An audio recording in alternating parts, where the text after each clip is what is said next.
السلام عليكم ورحمة الله تعالى وبركاته. مرحبا بكم متابعينا على قناتنا الحدث تي في. تحية طيبة للجميع وتحية طيبة لكل متابعينا عبر تراب الوطن. إذا مشاهدينا الكرام، ترتقب مصلحة الأرصاد الجوية خلال يوم الثلاثاء الموافق 31 من جانفي أجواء غائمة نسبيا بإذن الله على أغلب الولايات الشمالية الوسطى والشرقية، وكذلك أقصى المناطق الغربية للصحراء، مرفوقة بتساقطات الزخات المطرية والتي ستميز كل من ولاية طارف، عنابة، سكيكدا وولاية جيج.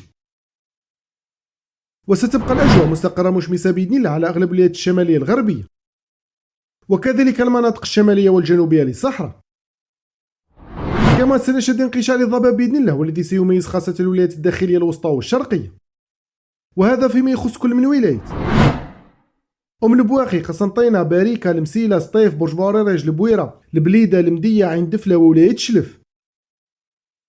كما سنشهد رياح قوية نوعا ما قد تصل سرعتها تتعدى 50 كم في الساعة، والتي ستميز الولايات الساحلية الشرقية وكذلك المناطق الوسطى للصحراء على كل من ولاية طارف، عنابة، سكيكدا، جيجل، وكذلك كل من ولاية عين صالح وولاية أضرار.